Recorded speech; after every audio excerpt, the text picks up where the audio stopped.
आणि पुढची बातमी सुद्धा बीडमधनंच आहे। बीड प्रकरणातील सर्व आरोपी एकाच सीसीटीव्ही फुटेजमध्ये दिसत आहेत। वाल्मिक कराड, विष्णू चाटे, सुदर्शन घुले आणि इतर आरोपींचं फुटेज समोर आलेलं आहे। हेच ते फुटेज आहे। 29 नोव्हेंबर 2024 हे फुटेज आता समोर आलेलं आहे। अवादा कंपनीला खंडणी मागितल्या दिवशीच हे फुटेज असल्याचं माहिती मिळते।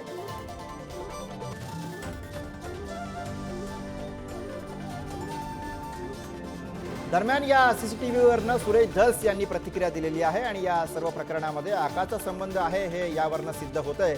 आका, विष्णू चाटे, घुले हे सर्व एकत्र दिसत आहेत असं सुरेश धस यांनी म्हटलं। तो मी नव्हेच अमक टमक, तो मी नव्हेच एक पात्री होता ना, तसं तो मी नव्हेच म्हणणारच, पण तो मी नव्हेच तर हा मी आहेच हे तुम्हाला दिसलं ना आता। त्याच्यामुळं त्याच्यामध्ये कसल्याही प्रकारची गुंजाईश नाही। मी जे म्हणलो होतो त्याला पुष्टी मिळालेली आहे आणि हे सगळेच्या सगळे आरोपी आता फिक्स ठरलेले आहेत। अजून सुद्धा बरेच आरोपी आहेत, हे सोटमुळं सापडलेली आहेत, आगंतुक मुळं अजून राहिलेली आहेत।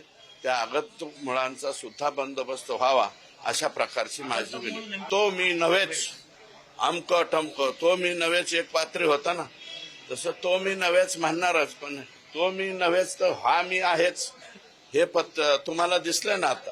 त्याच्यामुळं त्याच्यामध्ये कसल्याही प्रकारची गुंजाईश नाही। मी जे म्हणलो होतो त्याला पुष्टी मिळालेली आहे आणि हे सगळेच्या सगळे आरोपी आता फिक्स ठरलेले आहेत। अजून सुद्धा बरेच आरोपी आहेत, हे सोटमुळं सापडलेली आहेत, आगंतुक मुळं अजून राहिलेली आहेत। त्या आगंतुक मुळांचा सुद्धा बंदोबस्त व्हावा अशा प्रकारची माझी विनंती। दरम्यान या व्हिडिओमध्ये निलंबित पोलीस अधिकारी राजेश पाटील सुद्धा दिसत आहेत आणि यावरनं आता राजकारण पेटलंय। राजेश पाटलांना सह आरोपी करा अशी मागणी केली जाते। सुरेश धस यांनी अशी मागणी केलेली आहे, तर जितेंद्र आव्हाड यांनी सुद्धा यावरनं गंभीर आरोप केलेले आहेत। राजेश पाटील हे मुख्य सूत्रधार आहेत असं जितेंद्र आव्हाड यांनी म्हटलंय। माझं मत आहे पी.आय. पाटीलला सह आरोपी केलं पाहिजे। या प्रकारामधला महाजन सस्पेंड झाले पाहिजे आणि जे गरजे ज्यांची जे खासदाराबद्दल ज्यांनी ट्विट केलं होतं अतिशय चुकीचं, त्या गरजेंना सस्पेंड करून त्यांना पुण्याला न पाठवता जे पुण्याला घेतलेले त्याच्याऐवजी त्यांना गडचिरोली किंवा चंद्रपूरला पाठवलं पाहिजे। एक तर पहिली गोष्ट म्हणजे hand in gloves with police.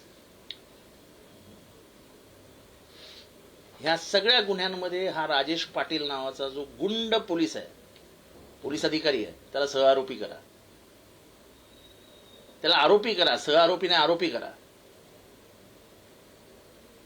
कारण का मास्टर माइंड आणि मास्टर माइंडचा माइंड गेम सेट करणारा या सगळ्यांचा हुकमेचा ताबेदार कोण होता, तर हा वाला राजेश पाटील।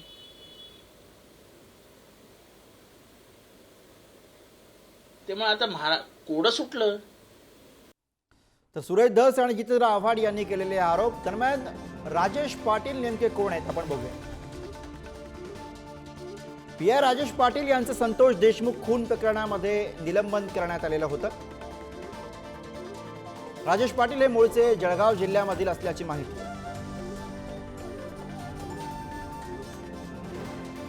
नक्षलग्रस्त भागातनं 3 वर्षांपूर्वी बदली झाली आणि केज पोलीस ठाण्यामध्ये ही बदली करण्यात आली। बदली होणार होती पण मुदतवाढ मिळाल्यामुळे ते केज इथंच कार्यरत राहिले। संतोष देशमुख यांच्या खून प्रकरणाच्या तपासाला विलंब केल्याचं त्यांच्यावरती ठपका ठेवण्यात आला। आरोपी सुदर्शन घुले सोबत हॉटेलमध्ये चहा पितानाचं फुटेज समोर आलेलं होतं।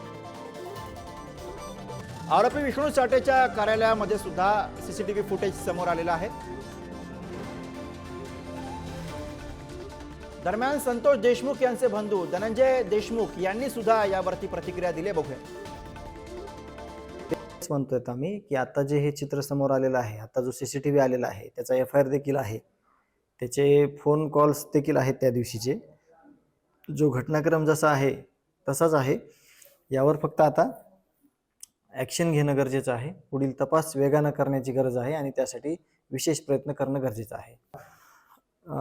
ते पोलीस अधिकारी राजेश पाटील म्हणून होते, ते त्या CCTV मध्ये सुद्धा आहेत.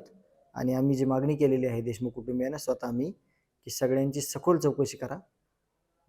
ह्या आरोपींना ज्यांनी कोणी आसरा दिलेला आहे, ज्यांनी कोणी अभय दिलेला आहे, त्या आरोपींची सगळ्याची चौकशी झाली पाहिजे अशी आमची मागणी आहे.